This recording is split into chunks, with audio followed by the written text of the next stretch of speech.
I've got you in my sights.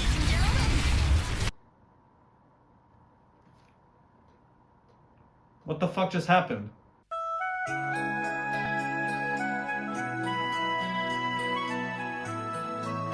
Alright, I've been sitting here for a day, but Overwatch 2 servers are finally back online. Let's play this game. What the fuck?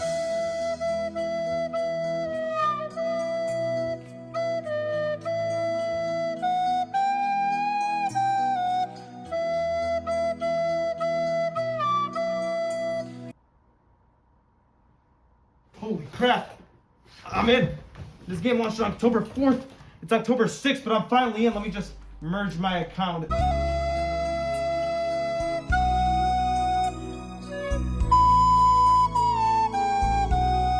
Overwatch 2 is officially out, I think, if this loading screen's the game. A sequel to 2016's very successful Overwatch 1. Is this game a worthy successor? Well, about as worthy of a successor as Madden 23 was to Madden 22, or the Madden before that, or the Madden before that, or the Madden before. This game is not a sequel. Let's just get this lie out of the way right off the bat. Overwatch 2 is not a sequel. A sequel, usually, is a fresh new game with different weapons or environments or maps. Sure, they may run on the same engine or reuse some assets, but holy fuck, Blizzard took reusing assets to the next fucking level. I've seen more change from one Fortnite chapter to the other, let alone a whole fucking sequel for a game. There's literally nothing here to constitute the 2 in the title of this game. The closest we got is it being a 5v5 instead of a 6v6. Everything else could have easily been added through a couple of updates that Overwatch 1 really could have used those last 2 years. I mean, what? We got 3 characters, you've added characters through updates before, a new game mode, you've added game modes through updates before, and some new maps. You've added maps through updates before. Oh, but I almost forgot the most monumental change. The reused maps from Overwatch 1 are now in the nighttime instead of the day. Fuck me. Nothing here classifies this game as a sequel. Sure, the PvE definitely would have. Too fucking bad that's not coming until 2023, which is when the PvP aspect should have came out too, because it's clear that this shit was not ready for launch. What just happened? What the fuck just happened? What the? I just watched What Joey. just happened in my match? What the fuck just happened to me? What the fuck just happened? It happened again! They just booted me straight out of the match that we were winning. Why does that keep happening? This has been one of the most unstable launches for a multiplayer game I've seen in a while. And while it is very slowly being patched out, you still have to call them out because a buggy ass launch like this is unacceptable. When you set a release date, your game should be ready by that date. All content ready to go, servers ready to handle the influx of players, otherwise delay the game. Blizzard failed at all of those. The PvE, which was the biggest part of the sequel and what will make this game feel like an actual sequel, isn't here yet. Why? Because Blizzard would rather release the game in an unfinished state as fast as possible and drip feed us content instead of just waiting until it's finished and ready to go. This game should have been delayed to 2023 and launched alongside the PvE, and it really could have used that extra year to get some more content out on launch day instead of just 3 new characters and iron out all the glitches before launch. Because at launch, it's horrible. You log on, wait in a 50,000 player queue, get to the final 1,000, lose connection, and then go back to the queue to do it all over again. And if you get lucky enough to connect, you join a match, disconnect, and have to wait in the queue again. Or you could have been one of the unlucky bastards who, when they logged on, found out that all their characters had been locked even though they bought the game in 2016 like my unlucky ass. I want to play as the 3. Maze collision is fucked, you can get stuck in this tree. I need assistance. I need help. Oh yeah, we take the lead. I need assistance. Bastion has a glitch where it can spam his ultimate and simulate what it was like to be in the World War I trenches, and then when they try to fix this, they fucking locked all the heroes again. How do you reactivate a glitch that you fixed a week prior? It's just been an incredibly frustrating launch. I know they're going to fix these issues, and they're already doing a good job at it. A lot of them are being patched out, which I will commend. They're being fast about it, and I know they've been DDoS attacked, which is also annoying. Fuck those guys. But you have to call these things out because you can't let companies set the precedent that it's okay to release a game in an incomplete state, because then every new game is going to be Cyberpunk. It's clear this game should have just been released alongside the PvE next year. The bugs would have been patched out, we would have had more content, it would have felt like a sequel. I would have preferred it, majority of the community would have preferred it, which is obvious looking at the fucking Metacritic score that got nuked. Because as of right now, like I've already covered, it's not even Overwatch 2, it's a fucking less polished version of Overwatch 1 that was forced onto us. It is Overwatch 1 Update 3.37. It's obvious why Blizzard did this, calling this game a sequel and pushing it out in an unfinished state. It's a marketing scheme. They're just trying to boost the game's popularity back up to where it was after how badly it started dying in 2018, which was your own fucking fault for adding broken shit and then just completely abandoning it. They're just trying to get word out that, hey, Overwatch is free to play now and getting updates again. And while it is a scummy tactic and a blatant lie, it's clear that it definitely worked because this is the most I've seen Overwatch talked about since 2016 and 2017. And honestly, I'm happy about that and the fact that this game is finally getting updates again, because Overwatch is a game that I really enjoy and still do, probably even more now with the changes made to the gameplay. In a vacuum, when you set aside all the bugs and Blizzard's scummy tactics, and when everything is working properly, gameplay-wise, everything done in 2 is an improvement over 1 in my opinion. 5v5 just works so much better and fits my style so much more. I know some people hate it and prefer the original's gameplay loop and how it was a little bit more team focused, and I get that, but it still is very much team focused, just altered a bit to be a lot less defensive, with your team only having 1 tank now, and I think this is the best part of 2 because it brings nothing but positives in my opinion. It speeds up the gameplay loop way more since attackers aren't forced to gun down 2 fucking tanks with 800 HP that are constantly getting healed. Now it's only 1 beefed up tank that's way more fun to play. Before, I hated playing as a tank, and I think it's obvious based on the queue times that everyone fucking hated playing as a tank, but now I don't mind it as much, and it's clear that everyone else also doesn't mind it as much considering that queue times are all pretty balanced. I was expecting to have to wait fucking 10 minutes to play a damage character. That's shocking. Orisa and Doomfist definitely got the biggest changes, with Doomfist hopping a whole different class going from damage to tank, and he is surprisingly so much better that way. It's unfortunate that they removed his combos. I do miss those and being able to uppercut and charge punch people. But I think the increased health is for the better, because before, every time I played Doomfist, it felt like I would just be punching in and getting killed instantly as soon as I met the enemy team. And the ability they replaced it with makes sense and fits his role as a tank much better, blocking bullets and stuff like that. But my only problem is that compared to the rest of the tanks, he does fall a bit flat, and everyone else except for Hammy is probably a better pick competitive-wise. But fun-wise, Doomfist all the way. Nothing is more fun than knocking people on their asses. But probably my favorite overall tank has to be Orisa. They completely removed her defensive abilities and have gone full offensive, removing her shield and replacing it with a javelin, and changing her ultimate to one that has the capability of team wiping if used at the right time. The only problem with these changes is the fact that now all of Orisa's cosmetics are completely fucked. Her skins from Overwatch 1 don't change her javelin at all since it didn't exist back then, so she always just has the generic green one, and her highlight intros especially make no fucking sense now, since basically all the things in those intros she no longer has. She shoots her shield in this one. She doesn't have that anymore. She throws down her supercharger in this one. That's not her ultimate anymore. And she has her shield in the back of this one and then uses her gravity ability. She doesn't have that ability anymore. I'm obviously nitpicking here. It's not that big of a deal. Just some broken shit since this is an update to Overwatch 1 and not a true sequel. Otherwise, these cosmetics wouldn't have been in the game at all. But that's beside the point. We stopped talking about that a couple minutes ago. But let's not forget the newest tank in the game, Junker Queen, who's the first tank to follow this new 1-tank 5v5 formula. And she's pretty underwhelming in my opinion. I'm not a pro at Overwatch, far from it. I'm pretty ass, so maybe I'm wrong, maybe I'm just bad with her. But from my time with Junker Queen, she really seems underwhelming. Her throwing knife ability was good and can do a lot of damage, but that's about it. Her shotgun to me just really wasn't that good and nowhere near someone like Roadhog, especially since she can't force them into close quarters combat like Roadhog can. With her, you have to hope that they come to you or walk your slow ass all the way over to them. She also doesn't have very good defensive options to help protect the rest of her team, and all around she just seems like a beefed up damage character. Like I said, I could be wrong about this. I'm not a pro, so I don't know exactly how these characters rank off one another. But what I can say is that she was pretty underwhelming to me and very disappointing in comparison to the other two new heroes, Sojourn and Kiriko, who's a new healer and damage character. And they are both good as fuck in my opinion, Sojourn genuinely being maybe one of the best damage characters in the game right now. She's essentially a beefed up version of Soldier 76, and while she is a bit harder than him, since where Soldier is the easy pick up and play character with hit scan, she's a bit more of an advanced version of him since her bullets are projectiles and her sniping ability requires actual good aim.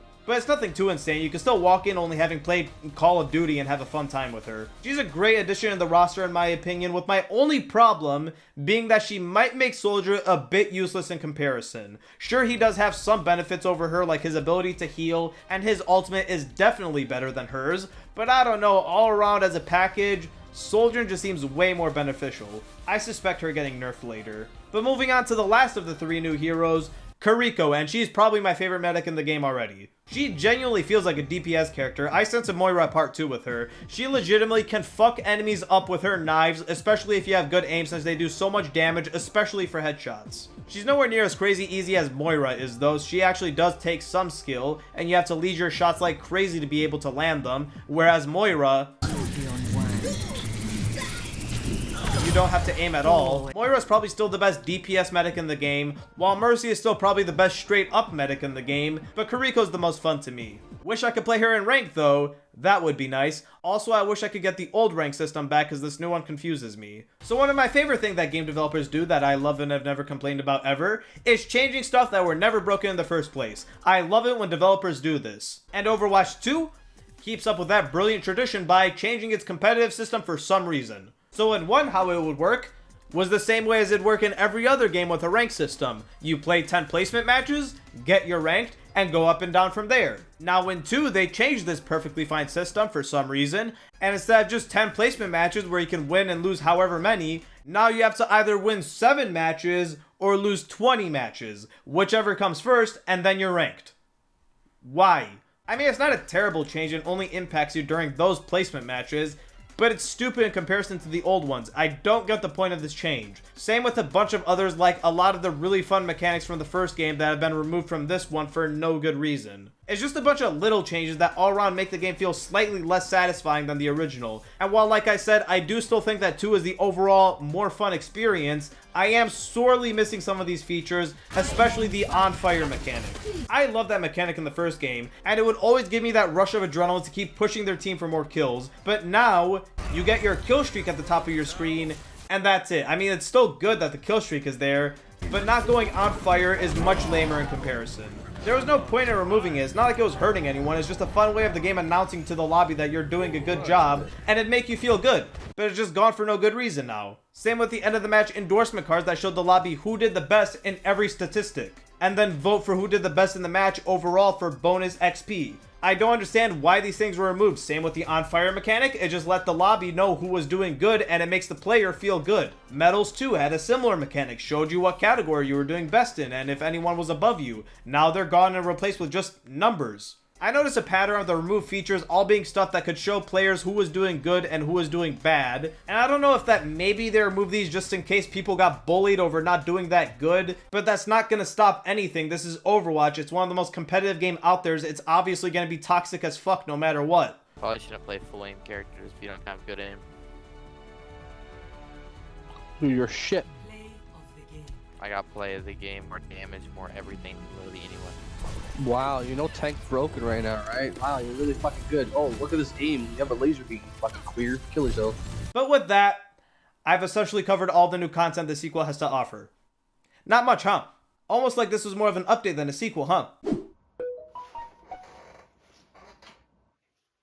No way. I just got an email from Blizzard and apparently Overwatch 2 is free to play. Look, here's the email. Free to play. They even mentioned it twice. Free to play. So Overwatch 2 going free to play.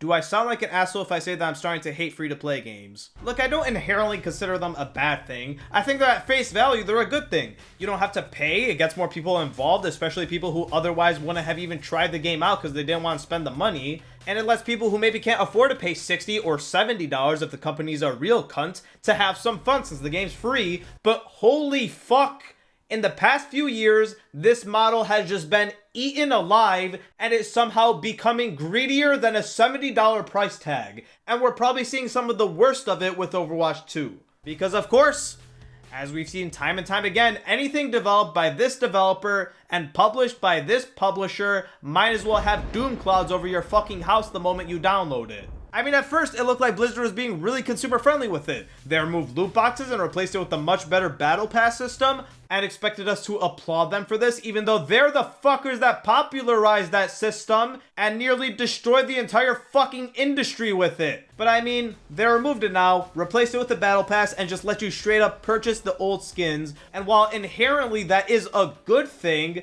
when you delve deeper, you see how absolute horseshit this new cosmetic system is, to the point where it actually makes the loot boxes not look as bad in comparison. So before, the way buying skins would work was you'd earn or buy a loot box, get a gambling addiction, roll the dice, and hope to Jesus that you get the skin that you want,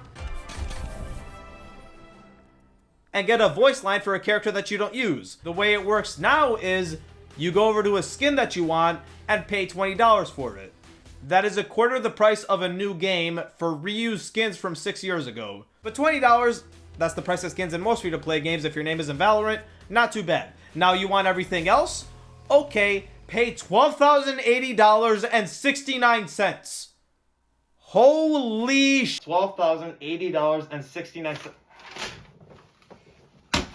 $12,080.70. 70, you idiots! I'm trying to run a company here. Am I really asking for that much?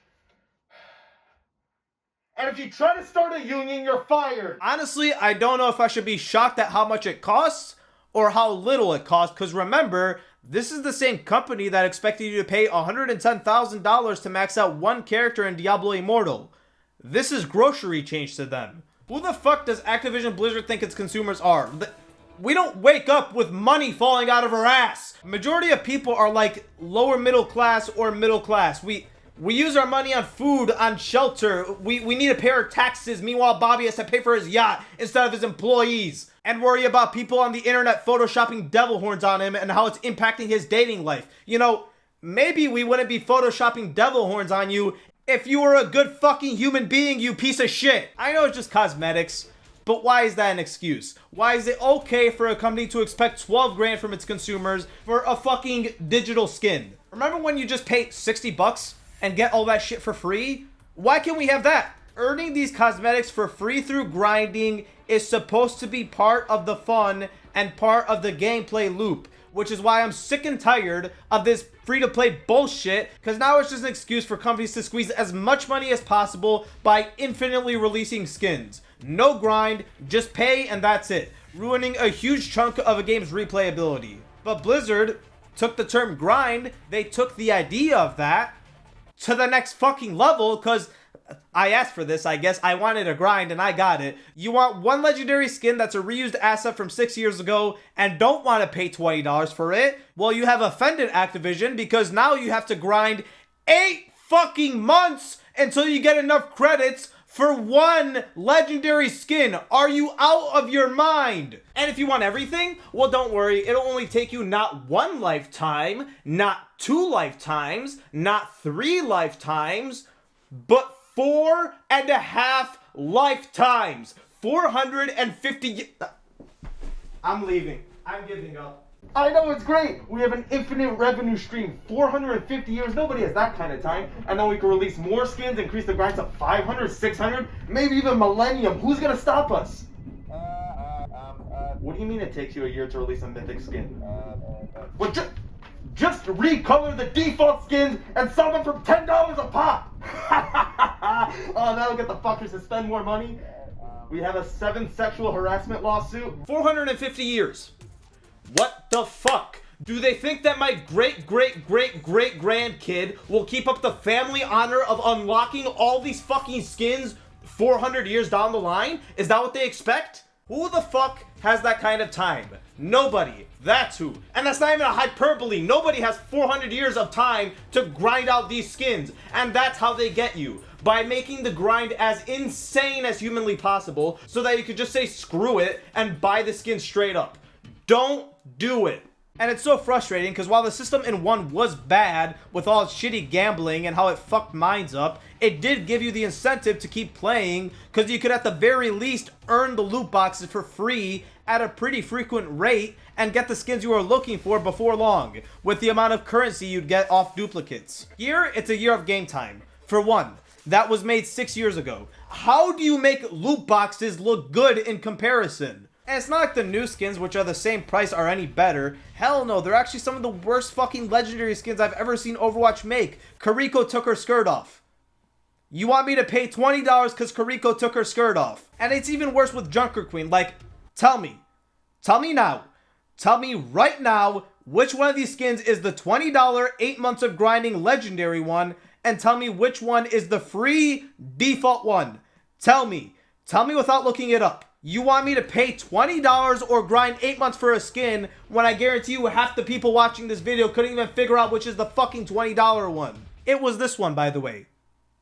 And when I saw this on Reddit, I actually thought the default skin was the $20 one. This is how bad it is. I know, it's just cosmetics. It doesn't impact gameplay directly. But this stuff matters. It's what gives you incentive to grind and continue playing. It's one of the aspects that made Overwatch 1 so much fun. Sure, that game had loot boxes and was fucking a dog shit system also, but at least you could actually get it for free and the grind seemed obtainable. Now it's replaced with an 8-month grind and the most garbage battle pass that I've seen. Just as bad as Halo and Apex, no worse. Because in those games, it's just bad cosmetics that's not worth the time or cost. Here, it's not only bad cosmetics, it's actually pay to win. Because for some reason, the geniuses at Blizzard, who are probably the same people who made the legendary gem grind in Diablo Immortal, thought that locking the new characters in the fucking battle pass was a smart idea. In a game where it is vital for you to have everyone, because certain characters counter other characters, so being able to switch them mid-match to counter other people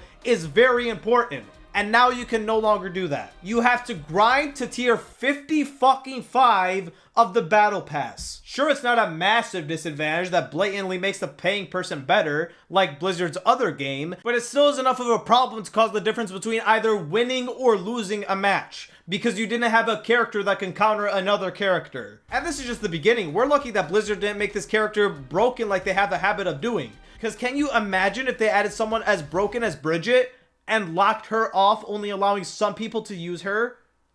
That is when this system becomes blatantly pay to win. And that is why they need to change it before it gets to that point. And if you're hoping that, nah, Blizzard won't make a broken character like that, just remember, Bridget came out like this. Moira still exists. It can happen. But don't worry, Blizzard's already quelled those concerns, because the game director Aaron Keller spoke out about this, saying that it's not a big deal because people rarely switch heroes mid-match. Nobody does that. I never do that, so it's fine. That's why they're making swapping characters mid-match a bigger deal in Overwatch 2. Oh, that makes sense. Before, when you swap your character, you lose the charge on your ultimate, which could put you at a pretty big disadvantage down the line.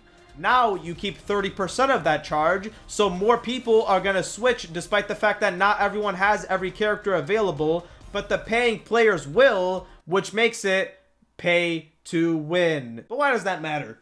Why does pay to win even matter? I mean, everyone can afford to just buy Kariko from the battle pass. Everyone who plays this game is rich. Blizzard made sure to exclude all the poor players who might not be able to afford the battle pass. What is this? Is this a prepaid phone plan? What? You don't have enough money to get an actual phone plan? You're trying to play our games with the... Back down into the mines with the peasants where you belong. That's right. In order to play Overwatch 2, Blizzard is requiring you to use your phone number. But there's a catch. If your phone number is prepaid or VoIP plan, then fuck you. How dare you choose the more affordable option? No game for you. That is ridiculous. I personally don't use these, but I know there's a fuck ton of people who use a prepaid phone plan from Walmart or Cricket or wherever else. And if you're one of those people, then Blizzard does not want you. You're not allowed to play Overwatch 2. Even if you bought it. Sure, Overwatch 2 is free, but remember, it replaced Overwatch 1. Since this game is literally just an update to Overwatch 1. So if you bought Overwatch 1 in the 6 years that it costed money and try to play the game that you bought, guess what? Too bad you're not playing. Hope you got your money's worth out of Overwatch 1, dickface. That is fucking ridiculous. Fuck you, Blizzard. I've never seen a company lock a substantial amount of people out of playing their game just because of something as trivial as their fucking phone plan. Why do you care? What, did Verizon give you some money to make this game? Why? I don't understand the decisions that you make. Activision Blizzard always does this. You create a fun game that I really like and a lot of other people really like, and fuck it with a bunch of bullshit. It's happening with Modern Warfare 2, and it's happening again with this game. They've created a fun game here, even if it's just an update to 1. The changes made are better, and 1 by itself was a great game too. Without all this free-to-play bullshit, all of Activision Blizzard's slimy tactics, and the horrible launch issues, I had a blast playing this game, and still will in the future. I plan on continuing playing it. But as it stands right now, great gameplay, but with the asinine free-to-play model, and all of Activision Blizzard's scummy tactics, and the fact that it was rushed out the door full of bugs, terrible servers, and with no PvE, which essentially makes it a fucking update, it is a 6 out of 10. Gameplay wise, without any of this crap, it could have easily been an 8 or even a 9, but I cannot in good conscience give this game a high rating, especially with how insane that grind is. And how much they expect you to pay for half a decade old skins, or how they're casually making it pay to win. I cannot give it any higher than average as of right now.